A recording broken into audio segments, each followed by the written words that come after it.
मैंने 9 मार्च को सदन में देशभक्ति बजट प्रस्तुत किया था।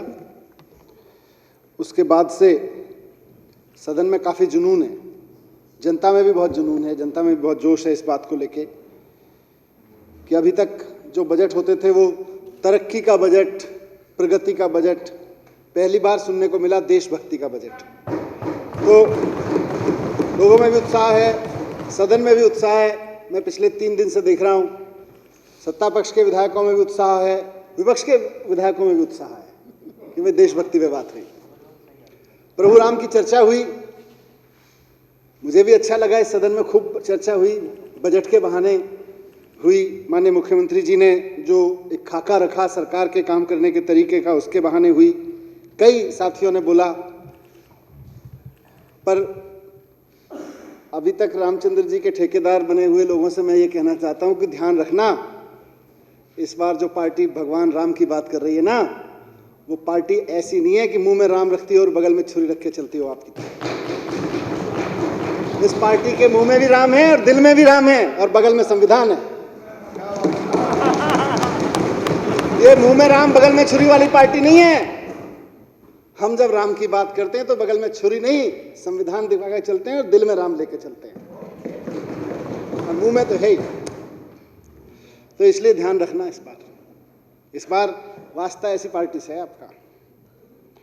अध्यक्ष महोदय, कई बातें हुई।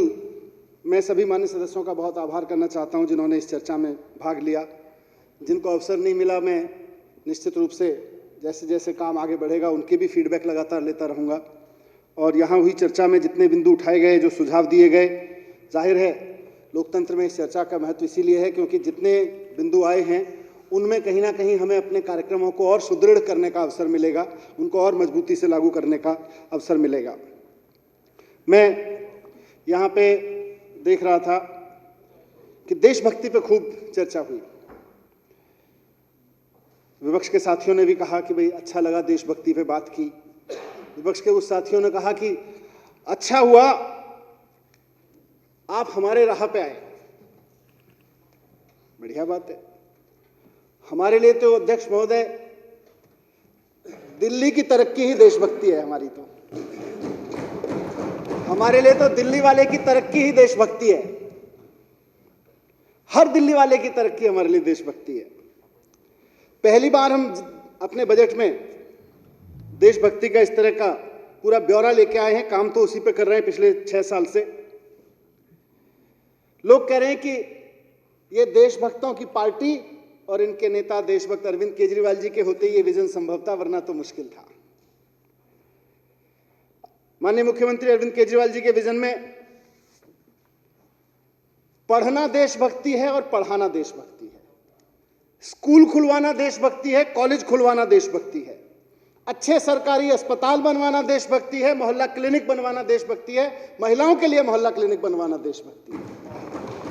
अरविंद केजरीवाल जी के मिशन में देश में तिरंगा, दिल्ली में तिरंगा लहराना भी देशभक्ति है और उस तिरंगे के नीचे खड़े हुए एक एक आदमी को मान सम्मान देना भी देशभक्ति है। हर भारतीय को, भारत देश के हर नागरिक को जो तिरंगे के साए में खड़ा है उसको बराबर का मान सम्मान देना हमारे लिए देशभक्ति है। और तिरंगा फहराना भी हमारे लिए देशभक्ति है। किसी को छोटा बड़ा समझना हमारे लिए देशभक्ति नहीं है, सबको बराबर समझना हमारे लिए देशभक्ति है। सबको अच्छा बिजली पानी मिले, सबसे सस्ता बिजली पानी मिले, यह हमारे लिए देशभक्ति है। बुजुर्गों को तीर्थ यात्रा पे लेके जाएं, ये भी हमारे लिए देशभक्ति है। हम अपने बच्चों को खूब पढ़ाएं, महिलाओं के स्वास्थ्य का सबका ध्यान रखें और दिल्ली की सड़कों को साफ रखें, ये भी हमारे लिए देशभक्ति है। हमारे लिए दिल्ली का व्यापारी फले फूले, ये भी देशभक्ति है। दिल्ली के युवाओं को रोजगार मिले, ये भी हमारे लिए देशभक्ति है। हमारे लिए ये भी देशभक्ति है कि हमारे कलाकारों को सम्मान मिले और जिन्हें कुदरत ने, जिन्हें कानून, मुख्यमंत्री जी कहते हैं बार बार कि जिनको कुदरत से कम मिला हो उनको कानून ज्यादा दे दे, ये भी हमारे लिए देशभक्ति है। अध्यक्ष महोदय, विधानसभा में चर्चा हुई। मुझे खुशी है कि देशभक्ति के इस विजन पर हमारे विपक्ष के साथियों ने भी प्रतिक्रियाएं दी। कल इन्होंने कहा कि बड़ा अच्छा किया हमारे रास्ते पे आए। नहीं नहीं साहब, हम तो हाथ जोड़ के कहते हैं आपका रास्ता बड़ा खतरनाक है, हम आपके रास्ते पर नहीं। बहुत खतरनाक रास्ता है, बेहद खतरनाक, देश के लिए खतरनाक रास्ता है।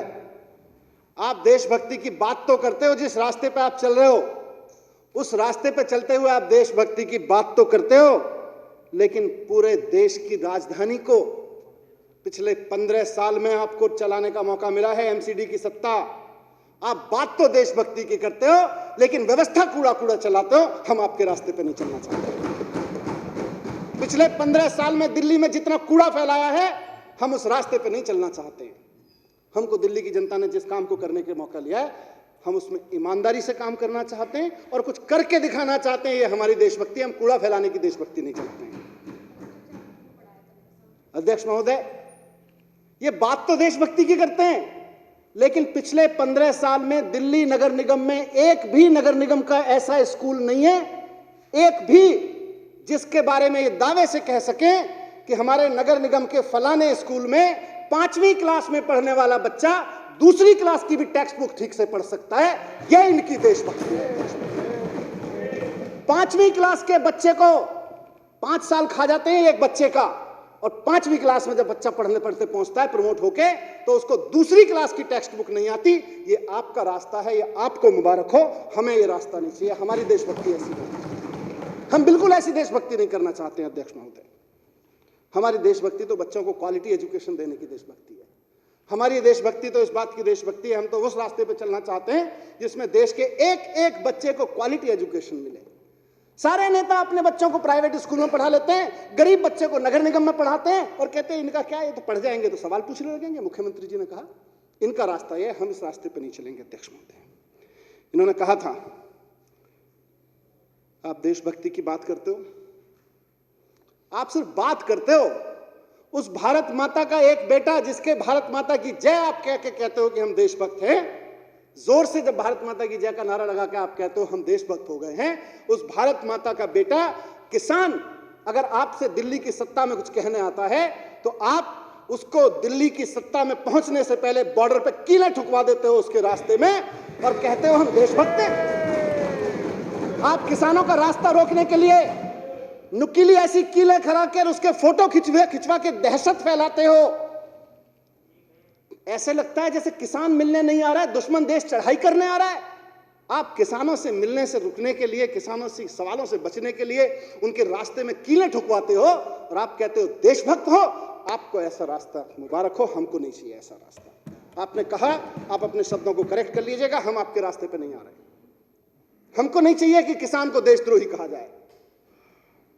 जिस किसान का बेटा बॉर्डर पे जवान बन के बैठा हुआ है, आप देशभक्ति की बात तो करते हैं, ये कहते तो हैं कि मोदी जी फौजी की ड्रेस पहन के पहुंच गए थे तो चीन पीछे हट गया, मोदी जी ने ये कर दिया था, मोदी जी ने वो कर दिया था, कहते तो हैं। उस जवान की शहादत का, उस जवान की बहादुरी का क्रेडिट तो लेते हैं, लेकिन वो बेटा, उस किसान का वो जवान बेटा अगर खड़ा होके वर्दी पहन के ये कह दे कि मुझे फौज में जो दाल मिल रही है उस दाल में पानी ज्यादा है और दाल कम है, उसे पागल करार दे देते हैं और उसको नौकरी से निकाल देते हैं ये लोग। ऐसी देशभक्ति आपको मुबारक हो, हमें और हमारे देश को ऐसी देशभक्ति नहीं चाहिए। देशभक्त कहते हैं अपने आप को। जवानों के काम का क्रेडिट लेते हुए शर्म नहीं आती? जिस जवान ने यह कहा कि मुझे दाल नहीं मिल रही है, दाल के बदले पीने का पानी मिल रहा है, उसको पागल करार दे दिया इन लोगों ने और उसको नौकरी से निकाल दिया इन लोगों ने। उसका क्रेडिट लेते हैं और कहते हैं हमारी राह पे चल रहे हो। ऐसी राह मुबारक हो जहां हम अपने जवानों को पागल कहते हो। अगर वो हमारा जवान खाना खाने को मांगे और कहे दाल तो ठीक से दे दो यार, ऐसी आपको मुबारक हो, हमको वो रास्ता नहीं चाहिए। अध्यक्ष महोदय, आप देशभक्ति की बात करते हो, आपको जहां भी, बैठिए विजेंद्र गुप्ता जी बैठो, आपको जहां भी पूरे देश में, अध्यक्ष महोदय, अध्यक्ष महोदय, इन मिलावटी देशभक्तों को जहां भी सरकार चलाने का मौका मिला है, जिस राज्य में भी सरकार चलाने का मौका मिला है, इन्होंने बिजली कंपनियों से पैसा खा खा के वहां के आम आदमी के बिल इतने महंगे कर दिए हैं कि वो खून के आंसू रोने पे मजबूर है। इसको ये अपना रास्ता कहते हैं, इसको इनकी देशभक्ति है। आज हम जिस बात की बात कर रहे हैं, हमारा रास्ता यह है कि दिल्ली के हर आदमी को, वो चाहे कितना ही भी गरीब हो, उसके घर में कम से कम एक चिराग तो रोशन हो सके, एक बल्ब तो जल सके। ये हमारी देशभक्ति है। एक आदमी अपने घर में बल्ब जलाने के लिए 2-2 हजार, 4-4 हजार रुपए का मासिक बिल चुका है। ये आपका रास्ता है, आपको मुबारक हो, हमको नहीं चाहिए ये रास्ता। हम नहीं चलेंगे इस रास्ते पर। अध्यक्ष महोदय, बड़ी देशभक्ति की बात करते हैं। हमें तो खुशी है। अरे आप भी देशभक्ति करो, हम भी देशभक्ति की बात करें। कांग्रेस वहां भेत्ता में बैठी है, बंगाल में जो पार्टी बैठी है, सारे देशभक्ति की बात करें, देश का कल्याण होगा। लेकिन कम से कम देशभक्ति की बात तो करो। देशभक्ति का मतलब क्या हुआ, उसको तो बात करो। आप नारे जोर से लगाते हो और बगल में छुरी रखते हो और अपने आप को देशभक्त कहते हो। रुक जाइए, रुक जाइए। दीदी अपने आप टूटने बैठ लेगी, आपसे चिंता मत करो, सक्षम है, खेला कर देगी वो। अध्यक्ष महोदय, एक मिनट सुन लीजिए।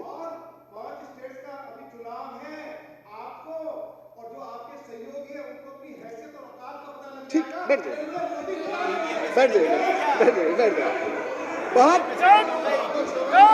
सुनो, अध्यक्ष महोदय, ये एक मिनट राखी। अरे 4 सीटें हार गए तुम लोग। तुम्हारे यहाँ सुप्रिया साहब ने कहा की बात कर रहे हो। तुम्हारे यहाँ सुप्रिया साहब, अध्यक्ष महोदय, क्या करेंगे? सुप्रिया साहब ने दिया अध्यक्ष महोदय, राखी। अरे मुझे पाकिस्तानी बोला गया, मुझे पाकिस्तानी बोला गया। अध्यक्ष महोदय, आप लोग तो मुझे भी क्या देशभक्ति की बात करेंगे? अध्यक्ष महोदय, सुप्रिया साहब कर दिया तुम्हारा एनसीडी में।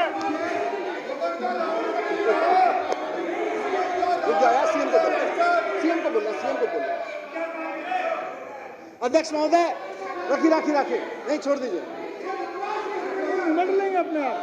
अध्यक्ष महोदय, अच्छी तरह से जानते हैं। ये अपने बच्चों को, हम अपने बच्चों को अच्छी शिक्षा को देशभक्ति कहते हैं। अध्यक्ष महोदय, हम अपने बच्चों को, तुम्हारा सुप्रिया साहब, अध्यक्ष महोदय, एनसीडी में आपको खूब मौका मिला, बैठिए नीचे। बैठ जाओ। ये गलत अध्यक्ष बात है, महोदय, ये तरीका गलत है। बैठिए तुम्हारा प्लीज। सुप्रिया साहब किया, सच्चाई तुमसे झिल्ली बिजली रही आज है। आप भी सच्चाई बैठ जाइए। अध्यक्ष महोदय, हम तुमसे। अध्यक्ष महोदय, हम अपने बच्चों को अच्छी शिक्षा देने और अच्छी शिक्षा देने वालों को, अरे भागते क्यों बेटा, भागते क्यों हो गया, भागते क्यों? तभी मैंने कहा था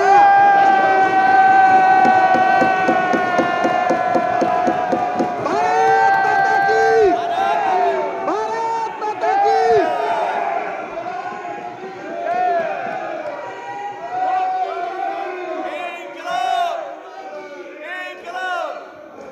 अध्यक्ष महोदय, इसीलिए मैंने कहा था कि इस बार इनका मुकाबला उनसे नहीं है जो मुंह में राम और बगल में छुरी लेके घूमते हैं। इस बार उनका मुकाबला उनसे है जो मुंह में भी राम रखते हैं और दिल में भी राम रखते हैं।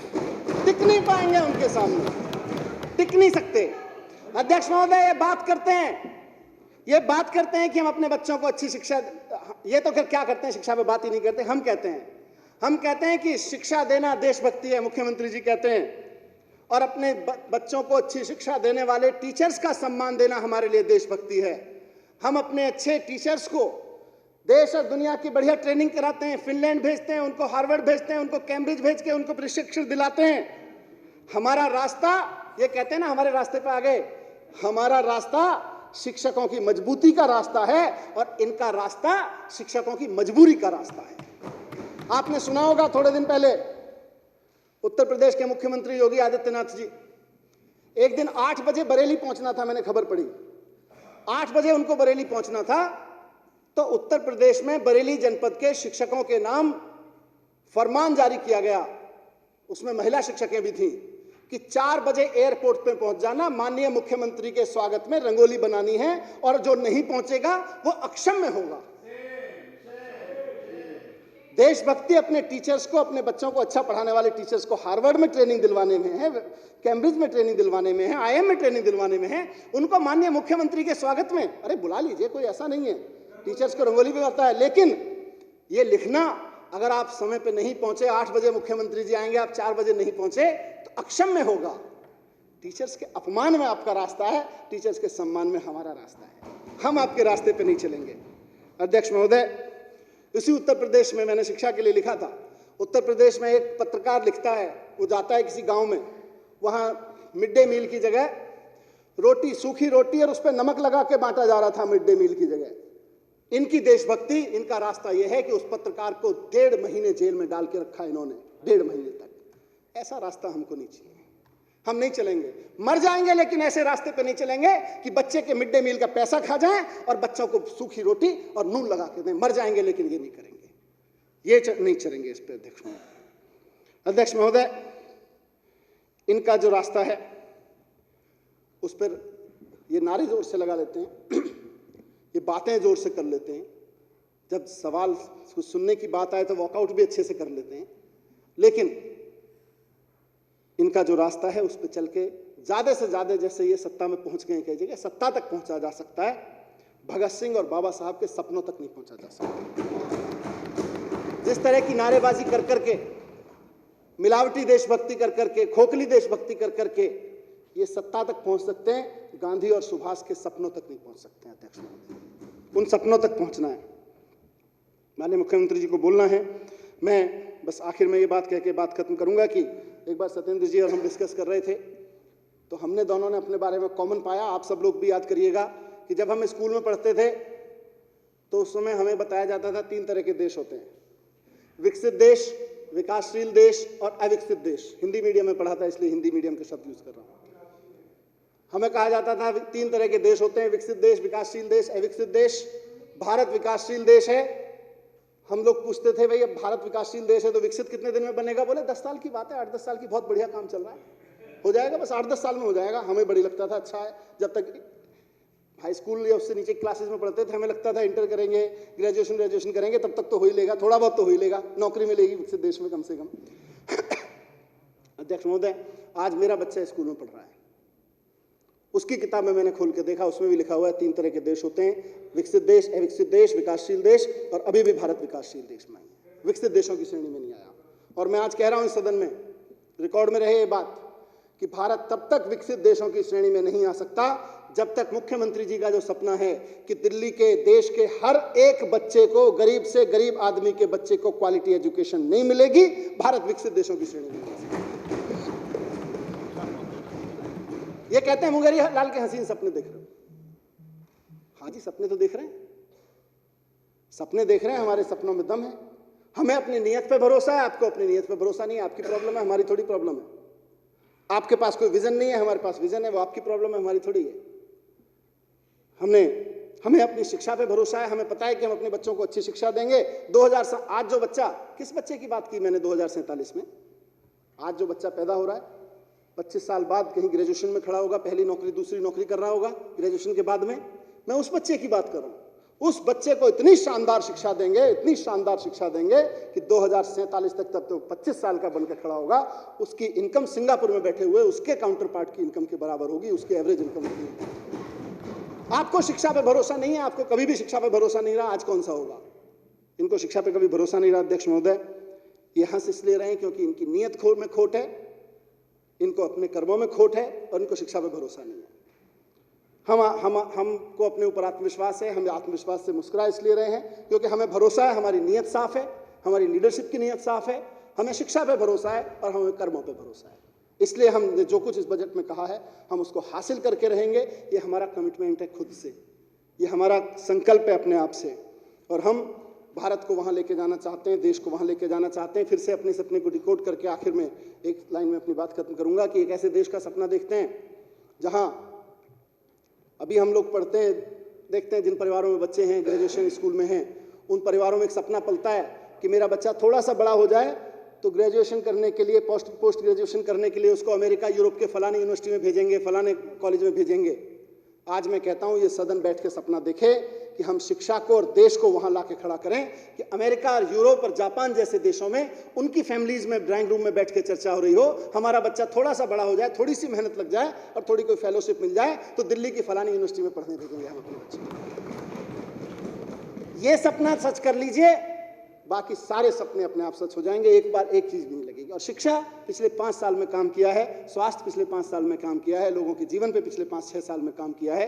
हमारा पूरा भरोसा है कि जितनी बातें इस बजट में कही गई हैं और जितनी बातें माननीय सदस्यों ने यहाँ कही, जितने आइडियाज यहाँ पे दिए, उन सबको समाहित करके निश्चित रूप से 1 साल के अंदर अंदर अगले साल जब यहाँ बैठेंगे तो इन तमाम चीजों के सिर्फ सपने नहीं, अगली सीढ़ी पे आके बैठेंगे। बहुत बहुत धन्यवाद अध्यक्ष महोदय।